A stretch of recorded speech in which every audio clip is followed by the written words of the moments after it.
We've all heard the stories. The spoilt couple, the tantrums, the split. But there are two sides to every story.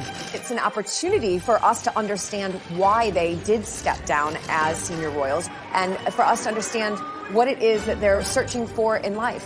When you have that level of independence, my goodness, you can do anything. Tonight, we hear Meghan and Harry's side. This book definitely is about getting the truth out there. This book has potential to have huge ramifications for their relationship with the other royals. What caused the rifts? Look, we're brothers. We'll always be brothers. We're certainly on different paths at the moment. I would imagine if there is any conversation that William could take back, it would be that one. And who is to blame? They felt it was a slight, they felt put out. No one in the royal family likes being taken by surprise. Was Harry really as unhappy as is claimed? Were Meghan and Kate really at war? Or did the couple simply demand too much?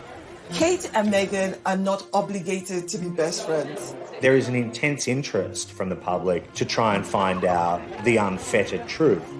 Meghan Markle made serious judgment calls and made considerable errors. Can the couple ever repair relations with the rest of the royals? I don't see them going back into the constraining embrace of the royal family. I think that they will fly free. And how kind will history be to Meghan and Harry? Yes, they were breaking free of the royal family. Yes, they were able to embark on a new chapter of their lives, but it came at a huge cost. Meghan and Harry. Everything seemed like a fairy tale when the royal family gained a new member. I think they had the potential to be this amazing, celebrity couple. When they first got together, it felt like a real win, I myself was like, this is amazing. I'm loving seeing this. The wedding's going to be beautiful. And that's when the chip away started. Since then, it's been a turbulent 2 years for the Duke and Duchess of Sussex. And for many, they were to blame for everything that has gone wrong in the House of Windsor. But is that fair? I can just imagine what kind of struggle it was for them to see the constant lies, the constant made-up fabrication to sell papers, and that they were the human cost. Now, months after Megxit, we are witnessing the fight back. An explosive new book tells their side of the story, and it's causing breathless news coverage on both sides of the Atlantic. Now with the explosive new tell-all about as senior members of the royal family. And there could be some pretty stressful conversations for the royal family following claims made by a new biography of Prince Harry and Meghan Markle.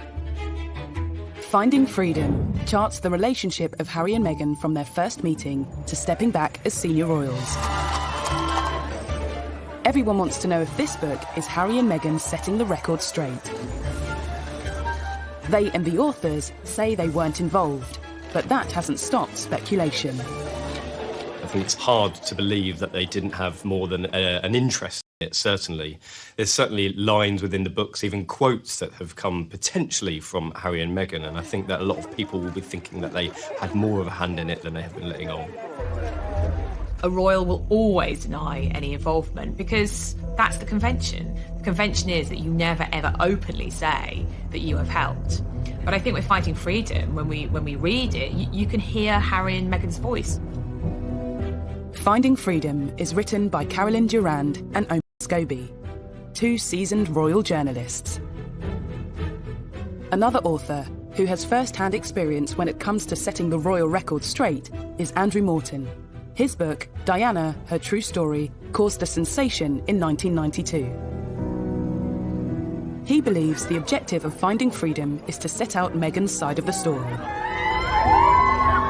This is basically trying to explain how Meghan approached the royal family and how she was dismayed by the easy criticism of everything that she tried to do. She's been frustrated by the fact that she's not been able to give her side of the story. There are all kinds of stories that have come out about her, and she's not been able to answer back. And it's something which she's found immensely frustrating. It's an opportunity for them both, and in particular Meghan, for us to understand why they did step down as senior royals, why they've moved all the way across the pond, and for us to understand is that they're searching for in life.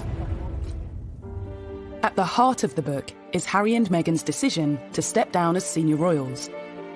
There are many reasons given, but crucially, we are told they were fed up being controlled by the royal institution.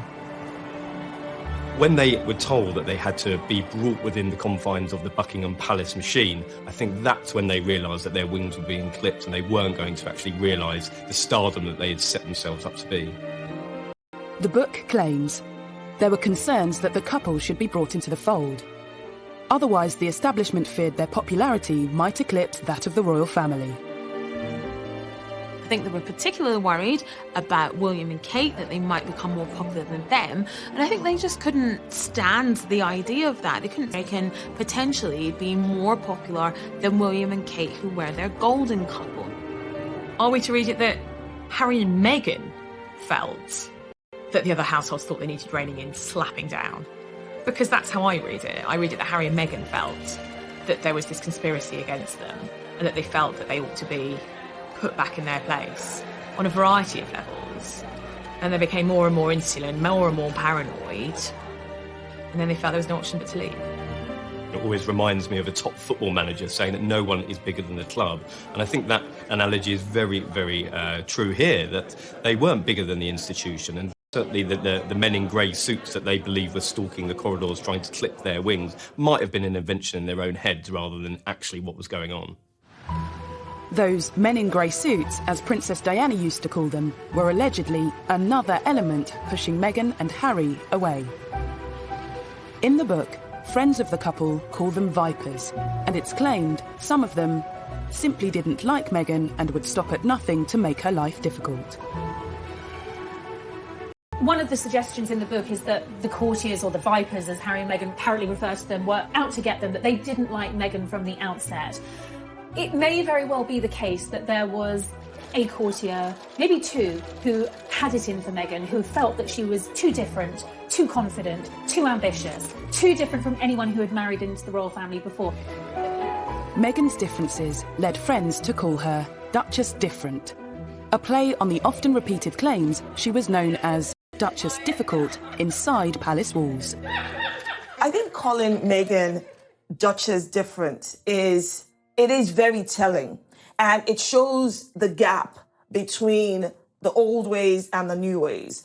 We can appreciate the value that both represent and celebrate the difference rather than try to, push it down or make it look like it's something bad. As Meghan and Harry's relationship with each other worsened, their relationship with the palace and the rest of the royal family seems to have soured. The new book says, increasingly, Harry had grown frustrated that he and Meghan often took a backseat to other family members. And the pair had to wait to announce projects if other, more senior royals had announcements of their own. I think she found that very difficult because actually what she thought she was getting was unrivaled power, and she'd be able to help and effect this change and be this change maker, which is what she wanted to be. And actually she found she was living in a gilded cage.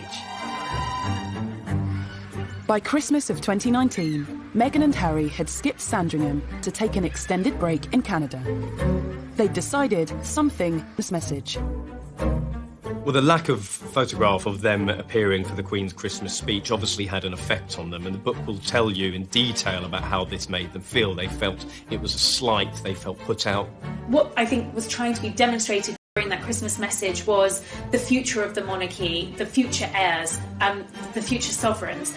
Harry and Harry's son are not there. They don't have that place on the table. From the $18 million estate they were staying at on Vancouver Island, the Duke and Duchess of Sussex set Megxit in motion. Emails were apparently sent to the Queen and Prince Charles. But the book claims Harry thought he was being blocked from a meeting with the monarch, which led to an extraordinary plan. One of the most fascinating and new revelations in the book was that when they landed in the UK from their sabbatical in Canada, they considered detouring straight to Sandringham to try and get a meeting with the Queen. If they had done that, I think the Queen would have been quite shocked and surprised, and because, frankly, that's not the way things are done.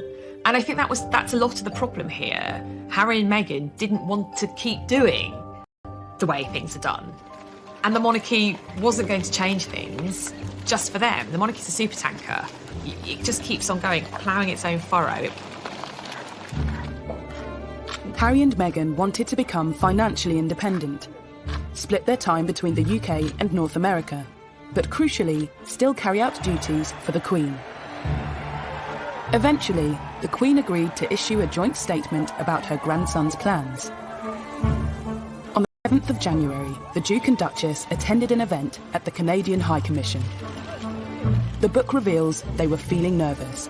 They'd seen the planned statement and thought it showed a lack of warmth.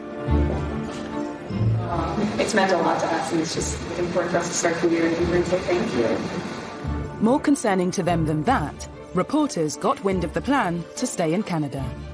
A day later, the Sussexes made their shock Instagram announcement. A move that's been endlessly criticised, but it seems in their minds they felt they simply had no choice.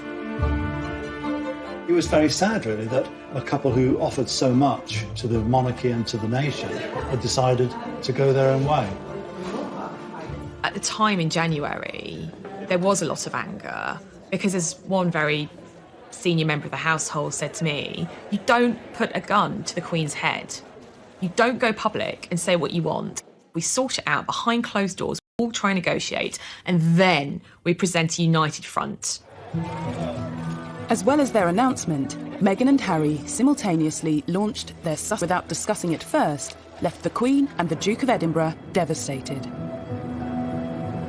The issue of them creating this Sussex Royal brand and Sussex Royal website was a huge, huge problem for the royal family, because if they were going to go into the corporate world and start marketing themselves for big, big sums of cash, that was going to be the problem, that the Queen and senior royals couldn't have them marketing themselves as royal whilst earning money on their own personal terms. Crisis talks were needed, and on the 13th of January, Harry met the Queen, Charles and William at the famous Sandringham Summit. Yes, they were breaking free of the royal family. Yes, they were able to embark on a new chapter of their lives, but it came at a huge cost. Especially for Harry. He had to give up his military role. Finding freedom gives an insight into Meghan's feelings. It was so unnecessary, Meghan later told a friend. And it's not just taking something away from him, it's also that entire military veteran community. You can see how much he means to them too. So why? Harry has had to give up everything. He's giving up his family, his home, his country, everything he's ever known, and those military titles, which, and Meghan's right, they meant so much to him. And what about what Meghan has had to give up? Finding freedom claims Meghan told a friend, "I gave up my entire life for this family.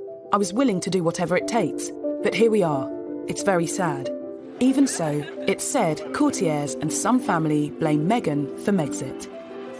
This girl who fell in love with a boy who happened to be part of the royal family, and she gave up her whole career to move over here to, of course, follow tradition and ritual, marrying into the royal family, and she literally couldn't win. And she basically gave up a part of herself, because that is what would have been expected of Meghan, expected of Kate, the Duchess of Cambridge. And they all did that out of love for their spouses and out of respect for the institution. These new revelations tell a story of just how unhappy Harry and Meghan were with their royal life and how they felt forced into leaving. But the new book also gives us a new insight into Harry and William's relationship. William potentially saying to Harry, listen, take your time to get to know this girl. Don't be blindsided by lust. Don't rush into anything. I would imagine if there is any conversation that William probably could take back, it would be that one.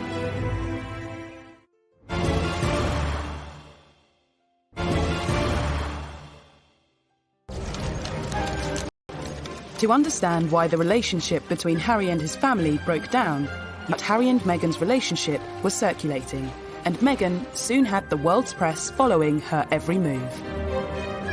By November, Harry had had enough and issued an extraordinary statement asking the press to leave his girlfriend alone. And Prince Harry lambasts the press for harassing his American girlfriend, Meghan Markle. The statement that Prince Harry released through his private office in November came just after a deluge of media reports about their relationship. I mean, the statement was a bombshell, perhaps the first of what we were to expect from the Sussexes, in that it was certainly the most personal statement I've ever read from a senior member of the royal family. This was also confirmation that Meghan was his girlfriend. Don't forget, up until that point, it was only speculation. It's now been claimed the statement caused tension in the family. Not because of its content, but because of its timing. It immediately took attention away from Charles and Camilla. They were on a diplomatic tour of the Middle East. Well, Harry's decision to write this statement himself and give the family only 20 minutes notice that he was putting it out was absolutely catastrophic. It torpedoed Prince Charles's tour of the Middle East, which went down like an absolute lead balloon in the palace. The royal family has strict protocols in place to ensure they don't overshadow each other's work. Something Harry appeared to overlook when he attempted to protect Meghan. I think one of the themes that is explored in Finding Freedom is the jealousies of some members of the royal household and some courtiers of the level of attention that the Sussexes were getting. You know, there was a point when Charles and Camilla weren't even getting a look in. You know, all the tabloids wanted to run was stories about Meghan and Harry, and that became a problem. And I think there's definitely some truth in the fact that Charles at times has felt a bit jealous, maybe, of his son's public profile, because for a long time William and Harry were getting really, really positive publicity, and Charles, of course, had dreadful publicity. Harry's statement caused shockwaves in the palace and allegedly upset the Prince of Wales. But looking back, this wasn't the first time Harry had come out in vocal defence of his girlfriends. In 2005, whilst dating Chelsea Davy, he gave a frank interview to mark his 21st birthday. I suppose that is the media in general. There's truth and there's lies, and unfortunately I can't get the truth across because I don't have my own column in the paper, which I'm thinking about getting. It does irritate me because obviously I get to see how upset she gets, and I know the real her. I don't think Harry's changed an awful lot over the years. He's become far more considered and far more aware of what's going on in the world. At the same time, this hostility to the mass media and to photographers and the paparazzi in particular hasn't changed one jot, to the point where he has, in his own mind, more control over his life. Less than a year after the statement, there was another incident, this time between Harry and William. Finding Freedom details a conversation that supposedly took place just before Harry proposed to Meghan. William is quoted as saying, "Don't feel you need to rush this. Take as much time as you need to get to know this girl." A source claims William didn't want his brother to be blindsided by lust. The book goes on to say, Harry could see through William's words. He was being a snob. I think that there was a great misunderstanding in that moment. That was, I believe, intended from a genuinely good place, a place of brotherly love and just wanting Harry to be absolutely sure, given the speed that this relationship had moved at, that he wasn't rushing into things. Harry, who was clearly sensitive and I think aware of some of the sniping in the corridors of power about Meghan, just took this deeply personal and the wrong way. And I would imagine if there is any conversation that William probably could take back, it would be that one. I think William was just trying to look out for his younger brother. Now, maybe it goes to the heart of their relationship, and Harry was frankly fed up with playing third wheel, effectively, to William, Kate and Harry. I mean, sometimes when the three of them did jobs together, I'd go and watch them, and it did feel a bit sorry for Harry. You know, Kate and William were always first because, you know, in the line of succession, William's always first, and Harry was always slightly trailing behind. So did William ever really accept Meghan? Rumours of a rift refused to go away.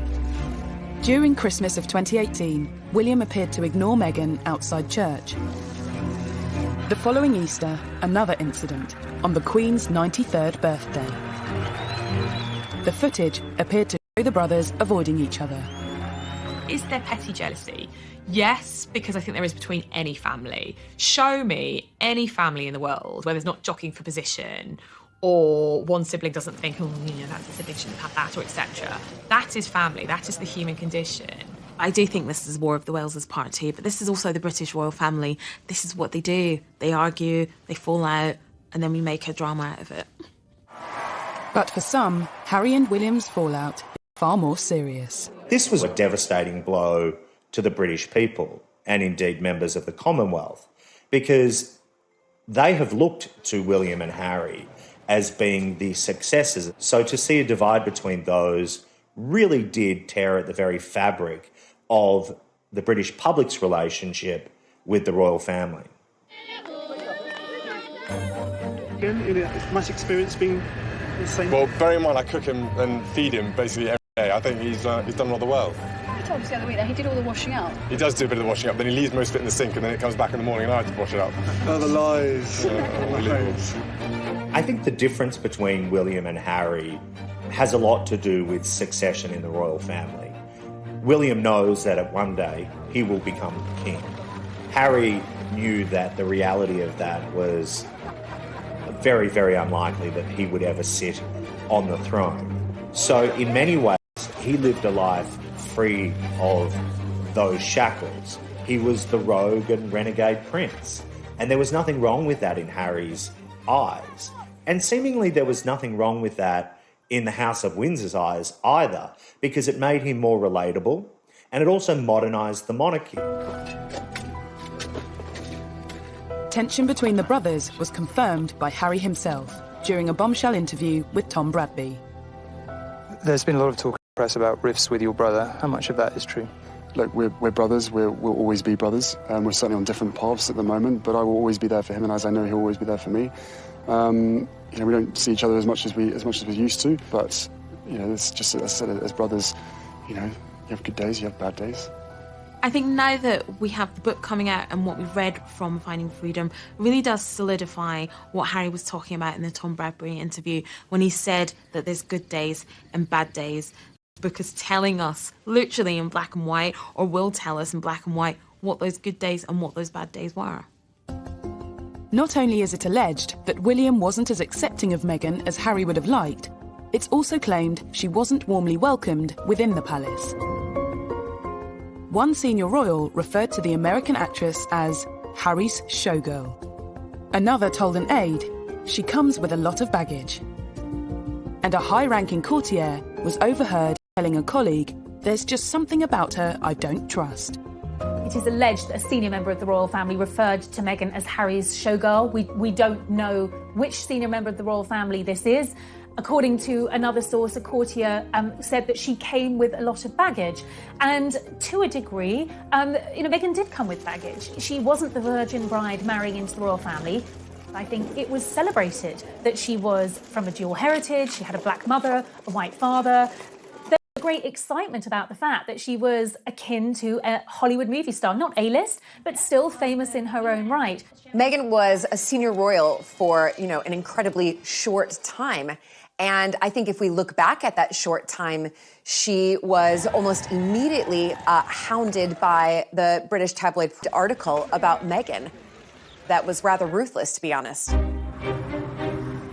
Now, with thousands of miles separating Meghan from the palace and Harry from her brother, it remains to be seen if Harry and William's relationship can ever be the same again. I definitely think the dust needs to settle, and it may not happen next week or the next weekend or the one after that, but there's definitely a way back from this, and their relationship can be repaired. The irony about this book, in many ways, is that the brothers were just getting to a stage in their relationship where they were on a more even keel. I was told that communication had resumed between the brothers. We don't know whether they've spoken in light of the excerpts from this book, but one can only imagine that this has done nothing to improve relations that were strained in the beginning and at this stage must seem pretty beyond repair.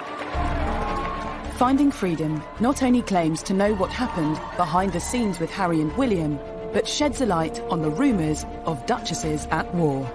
I think there was a lot of excitement that Kate and Meghan would have become best buddies. However, when you look at it on the face of it, they were very, very different women from very different backgrounds. They were already going to have very different roles with the institution.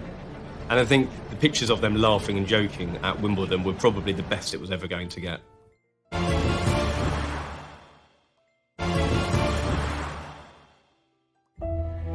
Finding Freedom is said to be Harry and Meghan's side of the story. It claims to provide a new perspective to all the stories, rumours and gossip that we think we know.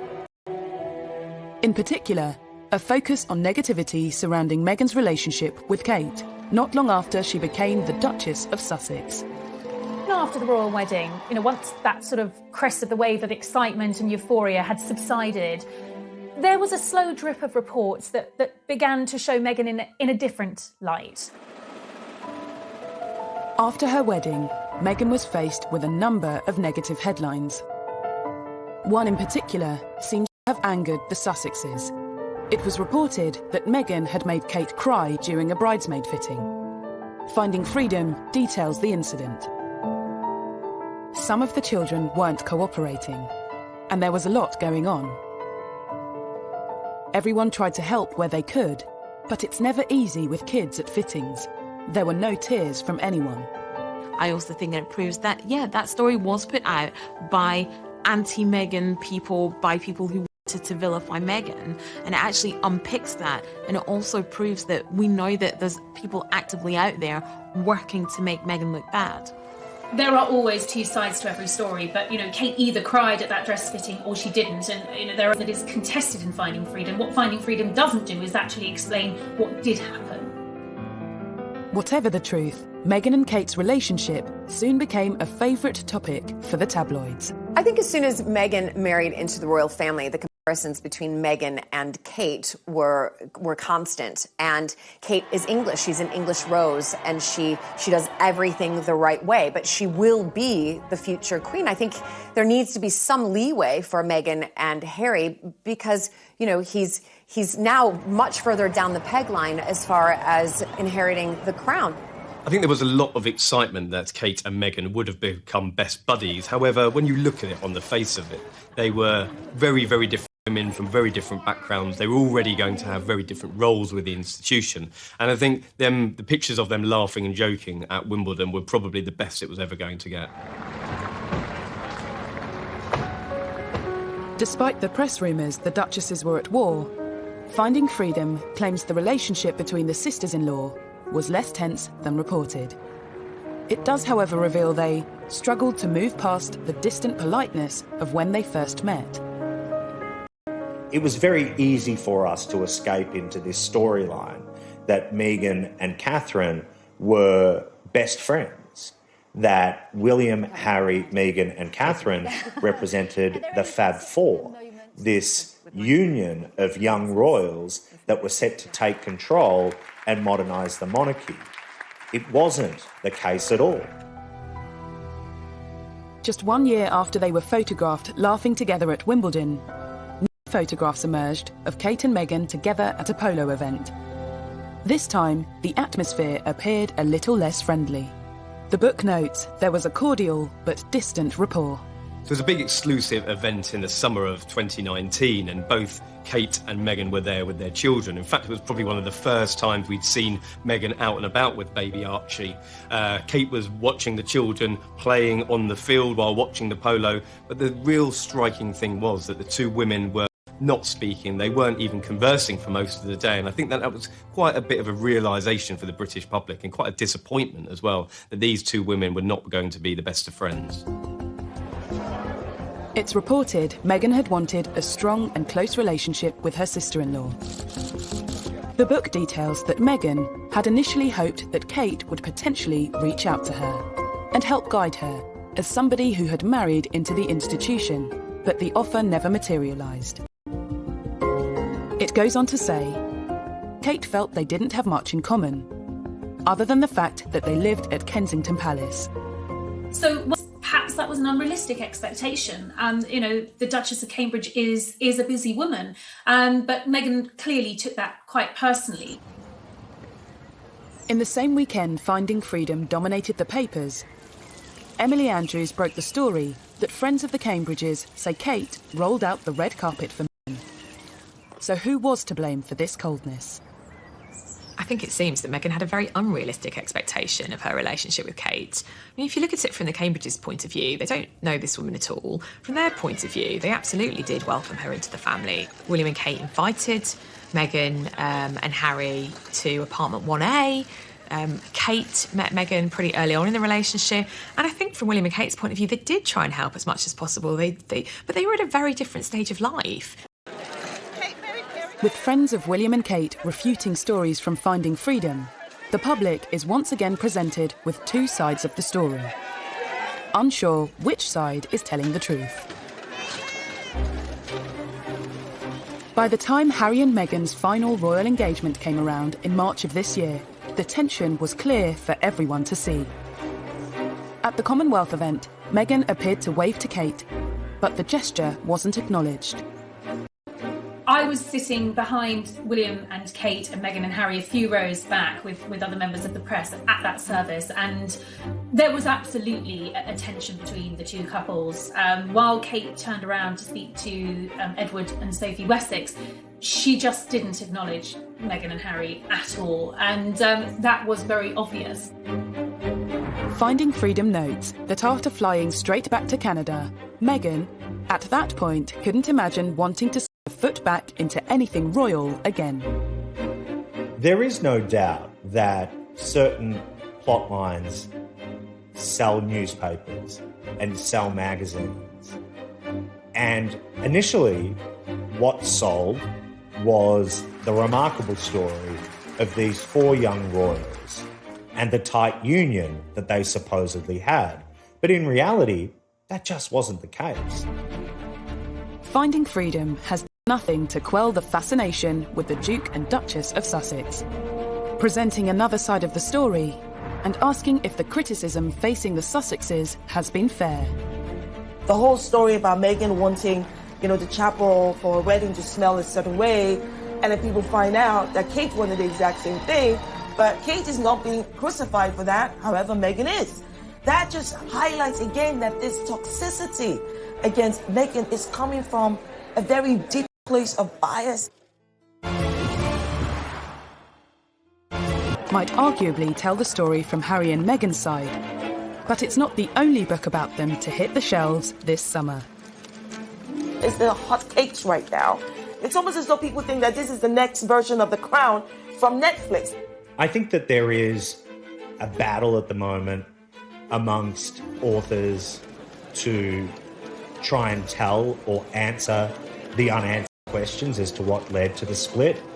It's a fine line of who knows what and who actually to be able to trust when all these books are coming out all at once. Many well-covered tales about the Sussexes feature in books by Lady Colin Campbell and journalists Dylan Howard and Andy Tillett. But are these just examples of yet more unfair criticism that Meghan has faced? Such as claims Meghan wanted St George's Chapel to smell a certain way for her wedding. A story she was ridiculed for in the press, despite Kate wanting the same thing at her wedding in Westminster Abbey. The whole story about Meghan wanting, the chapel for a wedding to smell a certain way, and then people find out that Kate wanted the exact same thing, but Kate is not being crucified for that, however Meghan is. That just highlights again that this toxicity against Meghan is coming from a very deep place of bias. Westminster Abbey is not the same thing as St George's Chapel. I've actually been to events at both. And I have to tell you, St George's Chapel does not smell musty. It smells of beeswax, which is what the furniture is waxed down with. Maybe Meghan had never smelt beeswax before in her life. Lady Colin Campbell's book addresses another infamous story. The claim Meghan clashed with the Queen over her choice of tiara for her wedding. But Finding Freedom says there was no clash. Each story has been corroborated by at least 2 sources, and they spoke to over 100 sources for the book. People don't want to believe that. They want to think only Harry and Meghan will say that, and they are lying. Instead, the book says it was Harry who had reservations, that the Queen's dressmaker, Angela Kelly, was intentionally delaying the process of Meghan selecting her wedding day tiara. But it is quite one-sided. Yes, Harry and Meghan don't escape criticism in the book. That's certainly true. But it is mainly their side of the story, and everyone else is the bad guys. Either way, what is sure is that there have been countless attacks on Meghan over the past 2 years. Allegedly, some even came from palace insiders. Buckingham Palace And we're back to this narrative again, that strong, independent women are anathema in our society. Duchess difficult. Hurricane Meghan, some of the headlines that started coming out in the tabloid press, reports that, she had a habit of sending dawn emails to staff and wanted a response before lunchtime. This appears to be true and seems to be backed up in Finding Freedom. But the author's interpretation of this is that this was an experienced, successful American actress who was used to having an entourage of staff and who was used to having things done quickly. The idea that Meghan's a diva is clearly one of these racialized ways of thinking about black women where, they have this long-standing idea of the strong black woman who doesn't need anybody else, who's feisty and aggressive. Meghan has faced criticism for pretty much every move she has made, even down to the clothes she wears. When Meghan came on the scene and started wearing gowns that were thousands of dollars and living an extravagant lifestyle, then it began to rub people up the wrong way. Someone's got to spend the most, and Meghan's the one that spends the most. Again, it's just a non-issue, it's a non-story. She's probably spending her own money. What's the big deal?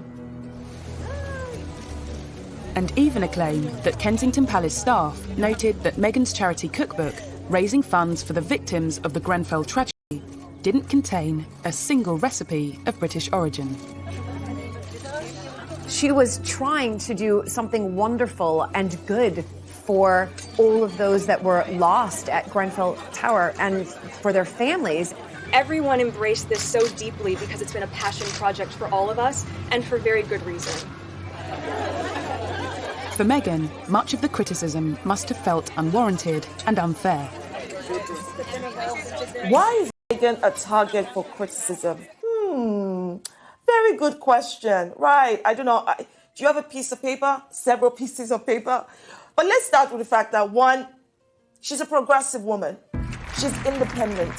And let's talk about the fact that she doesn't fit your traditional idea of, royalty. Let's talk about the fact that she's a woman of biracial heritage, right? Let's talk about the fact that her profession was that of actress. And the fact that she's American. There's just so many things around and about her that many people do not like. I feel for the poor girl. I mean, she came into this country, parachuted in. She's married into a very difficult family that everybody finds difficult to come into because of the various pressures. And she's someone who didn't know an awful lot about British history, British culture, and she's as well. But amongst all of the petty criticism, there have also been stories that suggest Meghan and the royal way of life was a culture clash.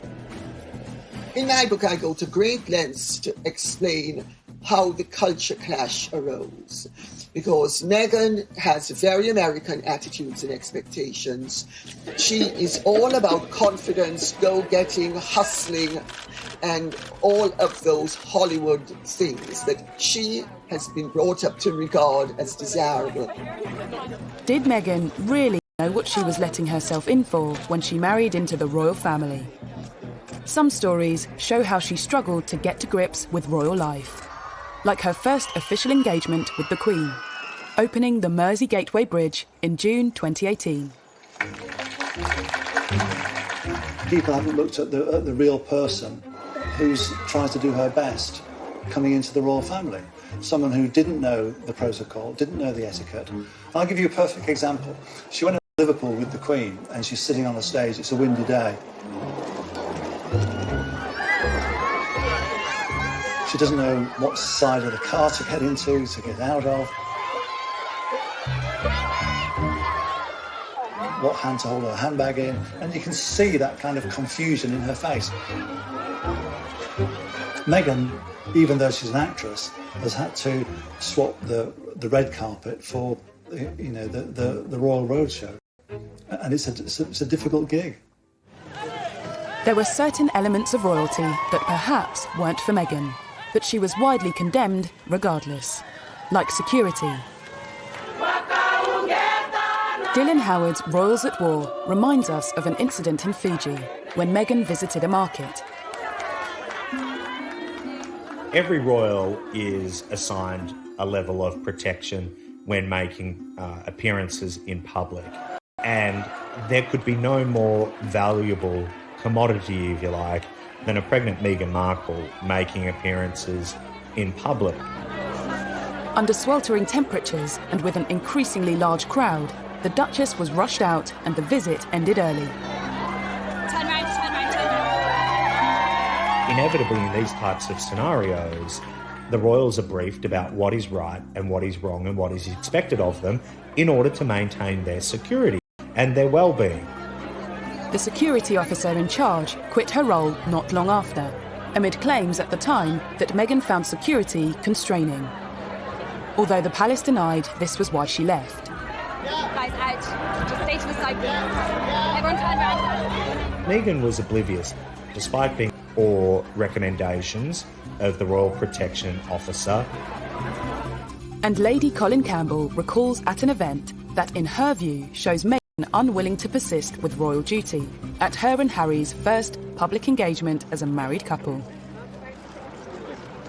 I was at a dinner party at a very, very famous aristocrat's house 4 nights after the wedding. And this person has impeccable court connections.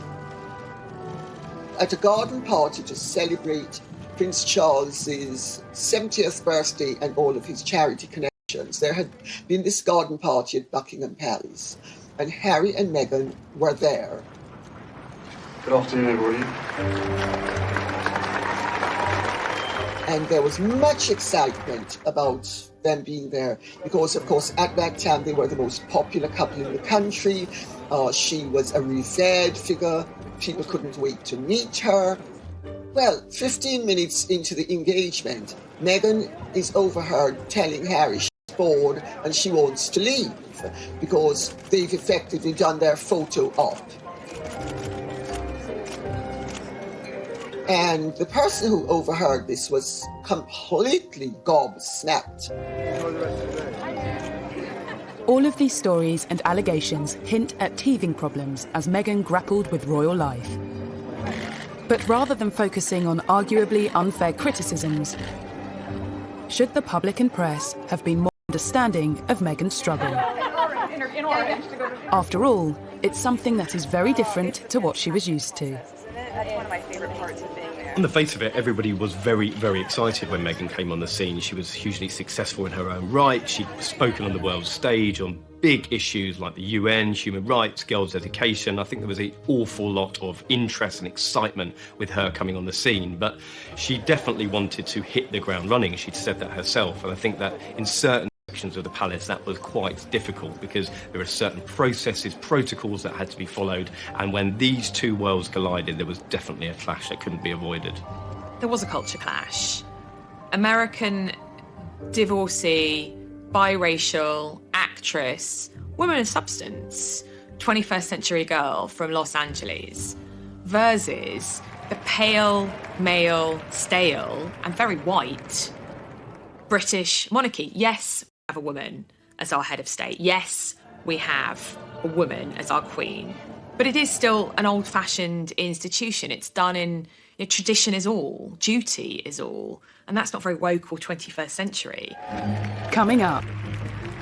That age-old mantra, which has stood the royals in very good stead, never complain, never explain. I think most people would say that she absolutely didn't understand that. And now that she and Harry have left, is she getting her voice back?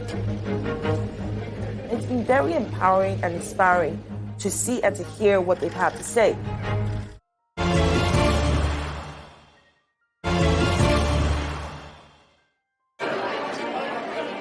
Many observers believe that a key factor behind the Sussexes leaving the royal institution was what some saw as the muzzling of Meghan Markle.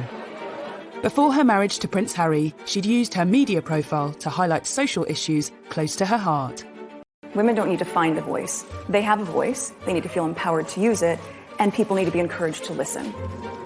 More people were encouraged to listen when her relationship with Harry became public. But being Harry's girlfriend was one thing, being his wife was quite another.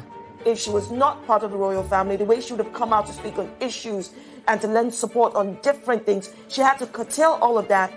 You can speak your mind as a celebrity. You can align yourself with different politicians. as a celebrity. You can't do any of that as being a member of the royal family. The blogs and all that stuff, that's just been silenced 100% to fit this role. Maybe one of the reasons for them wanting to leave is so that she can go back to doing it. And following her move to Los Angeles, despite the lockdown, Meghan Markle is out there speaking her mind once again. All of you are out there campaigning, fighting the right fight, being on the right side of history and ensuring that we can get closer to seeing this truly as our past and not that we have to revisit again and again and again. Meghan and Harry have given, recent Zoom virtual talks to many from the younger generation. They've definitely been able to speak about matters that are at the heart of them and matters that are important to them, like Black Lives Matter. The only wrong thing to say is to say nothing. Because George Floyd's life mattered, and Breonna Taylor's life mattered, and Philando Castile's life mattered, and Tamir Rice's life mattered. And so did so many other people whose names we know and whose names we do not know. It's been very empowering and inspiring to see and to hear what they've had to say. But did Harry and Meghan really need to leave the royal institution to speak out on subjects like racism and women's rights? I went back to the palaces, various people, and I said, would Meghan have been allowed to make those kinds of speeches if she's still working for the royals? Now, you can take what I'm about to say as, well, they would say that, wouldn't they? But literally... More problematic for the royals, perhaps, was a concern that Meghan's progressive agenda might encroach into politics. You're going to use your voice in a stronger way than you've ever been able to, because most of you are 18 or you're going to turn 18, so you're going to vote. Someone said to me, that might be, and I was like, hang on a sec, she's just telling everyone to vote. That's not political. And they were like, no, but she's made it very clear in the past where her political allegiances lie. She's been very outspoken about Trump. The royal family has historically stayed out of politics. There is an inherent conflict between a member of the British royal family involved in American politics. It just can't work. Before Meghan became pregnant with Archie, they had intended to go to America on tour, but she made it very clear that she wasn't going to see Trump. I'm afraid it doesn't work like that. Clearly she is a woman with very strong political opinions. I think we will probably see and hear more of these now that she is detached from the royal family. As well as freeing her to speak her mind, leaving has allowed Meghan to regain control of her own agenda and to hit out directly at her detractors. Meghan has always liked to control her own publicity. Through her Instagram, very popular Instagram account, her blog, Fatigue, she was used to being able to control the message. I think it's when things have been out of control, that's what she finds frustrating. Believe in what makes you unique, and don't be afraid to do what you know is right, even when it's not popular. Even when it's never been done before. Well, Meghan's choice of language of even when it's not popular, even if it's not been done before, was definitely a pointed reference to their decision to leave the royal family. Even if it scares people, and even if it scares you a little. That age-old mantra, which has stood the royals in very good stead, never complain, never explain. I think most people would say that she absolutely didn't understand that. One of the things she felt very stifled by was not being able to answer back. I think Meghan's biggest problem has been that she's obviously been schooled in the world of Hollywood, where you hit back at rumours and innuendo and you take the fight to them. Meghan couldn't grasp the reason why she wasn't able to respond to these. Well, there was so much more at stake than just Meghan Markle. The whole House of Windsor needed to be considered in whether or not she was to respond to an allegation that was levelled against her. And that narrow-mindedness goes a long way to explaining why her and Harry would ultimately leave the family. And I think this book has largely been written to put her side of the story across. And regardless of their personal influence on the book, it hasn't been the only outlet for the couple's grievances. Suing a newspaper for publishing a private letter to her father. The letter related to Thomas Markle's various dealings with the media, following his non-appearances at the couple's wedding in May 2018. And within the court documents, some of Meghan's complaints about her treatment within the House of Windsor have been laid bare. She has used the courts as a forum to get her version of events out into the public. Meghan's detractors say she's attempting to manipulate the media and claim the revelations in her court evidence and writing the letter to her father in the first place are evidence of this.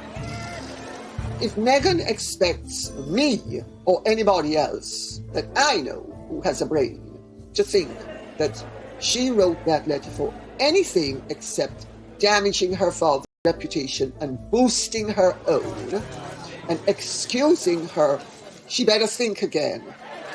The central point of the case is whether Meghan wrote this letter with the intention of it being public. And one of the authors behind this book has actually gone on record to say that Meghan wrote it with the public in mind. That was a comment made by author Omid Scobie earlier in the year, but not repeated in the book. Meghan emphatically states that she didn't expect the contents to become public. Associated newspapers, publishers of the Mail on Sunday, are contesting that. Before being published, the letter had been referred to in People magazine. She may have given her friend permission to speak to People magazine. Friends have been spoken to at some point, but I genuinely think that was a letter between herself and her father, and I don't think she wanted it to be in any of the papers. She would have been very frustrated that it was published without her knowledge. It will be up to the courts to decide of whether this was an issue or whether she did know or didn't. I think it must be very sad and exhausting for Harry and Meghan to have had to undertake this court action.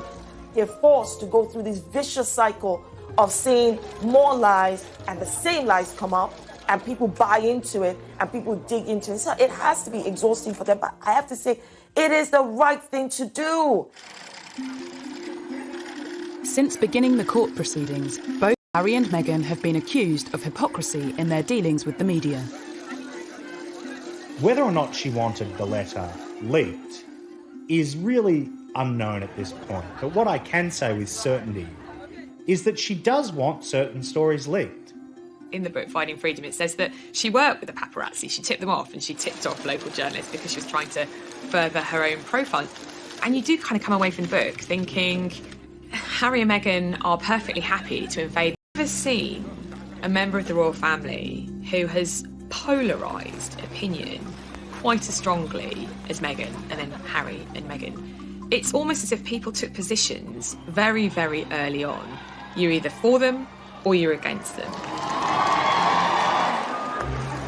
But unlike many such debates, there will eventually be winners and losers on at least some of the big questions over Meghan.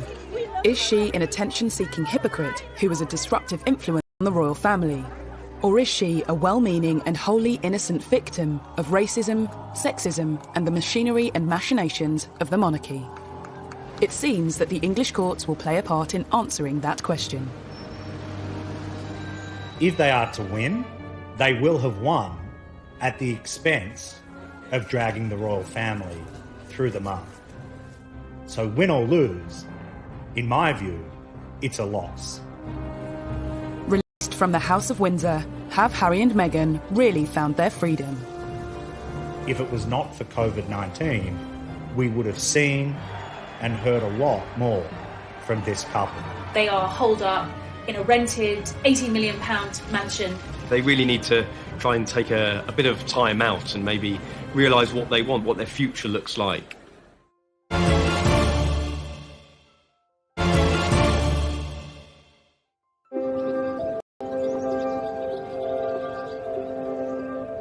Meghan and Harry have begun their new journey in Los Angeles, and released from the shackles of the British monarchy, their new life is laid bare in a revelatory new book, Finding Freedom. But are they? I think moving to LA, to California, they have found a lot of freedom, at least a lot compared to what they were having over here in the UK. It's just different over there. It's more laid back, it's easier, it's a slower pace of life, and I think that's going to be good for the both of them. They really need to try and take a bit of time out and maybe realise what they want, what their future looks like. They're not in the public eye as much as they were over here. So I think they've got a real opportunity to slow down, to figure it out, and to find happiness. But if finding freedom is their goal, 2020 hasn't been the easiest year in which to achieve it. Have they actually found freedom? Not Not really. No one could have predicted this pandemic, but the reality is that they are holed up in a rented £80 million mansion in Beverly Hills, taking on the paparazzi because they believe they have invaded their privacy by taking pictures of them. The idea that they are almost prisoners in their own home doesn't suggest that they have found freedom. The Duke and Duchess of Sussex launched another league for their infant son, Archie. These reports of the drone that's flying over their home and they're trying to find that person and then they will sue that person. It goes to show you that they will not put up with the invasion of their privacy at all. Some believe that for a couple seeking freedom and wary of the paparazzi, moving to Los Angeles was a strange choice. That remains the great paradox of a decision to move out of the royal family to avoid the limelight and move to a place where the limelight shines brighter than anywhere else in the world. They've gone to the pap capital of the world. In LA, freedom of expression is paramount. I think that we're seeing how they're trying to achieve the privacy that they want by suing publications, and they probably won't stop until they stop being pursued. So I think this will definitely put caution in a lot of journalists and a lot of photographers and being very, very careful about what they print. The Sussex's battle is far from over when it comes to protecting their privacy. But what does the future hold when it comes to their financial freedom? I think we're going to see a lot more of Meghan and Harry making speeches. I've been told the Obamas' business model is something that they're very much aspiring to, which could earn them a very lucrative income indeed. I mean, public speaking engagements alone could earn a couple hundreds of thousands of dollars. And I'm quite sure that in California, where they're now based, that there will be all kinds of companies that will want to see them on their boards. And I can well imagine, for example, Meghan going on board of a major international company to look at gender issues. There's much speculation about the path that Meghan will take. But what about Prince Harry? The break from the royal family meant giving up all his military titles, and which took up an awful lot of his time. I think he probably took that quite hard, and I think that was a bit harsh, but I'm hoping that he can continue to work with veterans in some form, perhaps in America, and continue that line of work, because he was genuinely passionate about it. If, as seems likely, Harry has more difficulty than Meghan in acclimatising to this new life, might some kind of return to the royal fold be possible? The Queen gave them this option of the trial period, see how you fare after 12 months and see if it's working for you. Partly through coronavirus and partly through the way they have handled things, what they hoped to achieve is clearly turning out to be more of an uphill struggle than they would have envisaged initially. Who knows? I don't think they know what they're going to be doing between now and next week, much less next year. There were headlines in some of the tabloid press after the serialisation that, there was no way back after Sussex's. I'm not so sure. While I don't think they will go back to a royal role as such, Harry remains, in spite of what's been said and what's happened, deeply loved by his family. Whatever the future might hold for the former royal couple, it seems that for now, a return to the House of Windsor is very far from their minds.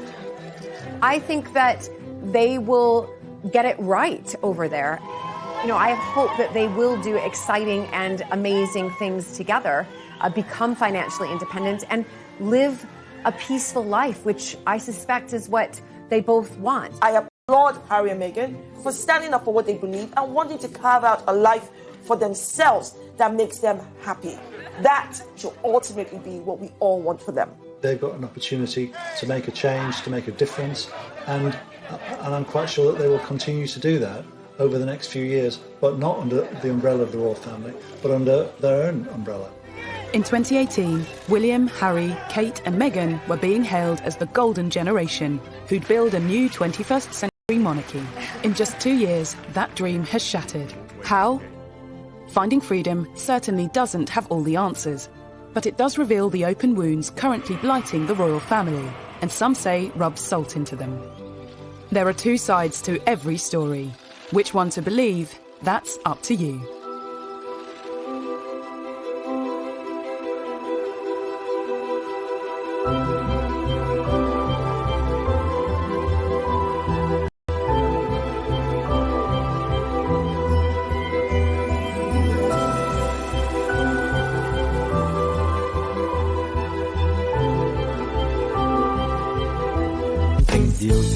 lướt trên bầu trời phiêu du cùng áng mây, hòa trong gió tiếng sáng vang từ đâu diều bay vút cao, rồi cùng nhau chia phe chia chọn rừng rơi bóng cây đa già bên sân đình bãi sông, làm cô dâu chú rể chiếc kiều la trò chơi rước dâu. Kỷ niệm xưa mãi sống trong cuộc đời tôi, thân tin tôi thơ. Rồi ngày tháng trôi đi, bao nhiêu mong ước xa xưa chỉ còn là kỷ niệm. Từng đêm tôi nhớ về cuộc đời đua trên bốn bề sầu lo, nhiều lúc ước mơ rằng được phép nhiệm màu đưa tôi về thuở xa xưa, bay cao cùng cánh diều đua chơi với đám bạn, hồn nhiên ngày thơ vui đua ngày tháng, để lòng tôi hân hoan giữa trời mây ngày xưa dấu yêu. To Meghan and Harry. Yes, they were breaking free of the royal family. Yes, they were able to embark on a new chapter of their lives, but it came at a huge cost. Meghan and Harry. Everything seemed like a fairy tale when the royal family gained a new member.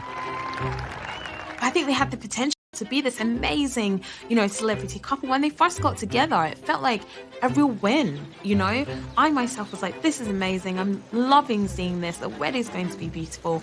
And that's when the chip away started. Since then, it's been a turbulent 2 years for the Duke and Duchess of Sussex. And for many, they were to blame for everything that has gone wrong in the House of Windsor. But is that fair? I can just imagine what kind of struggle it was for them to see the constant lies, the constant made-up fabrication to sell papers, and that they were the human cost. Now, months after Megxit, we are witnessing the fight back. An explosive new book tells their side of the story, and it's causing breathless news coverage on both sides of the Atlantic. Now with the explosive new tell-all about as senior members of the royal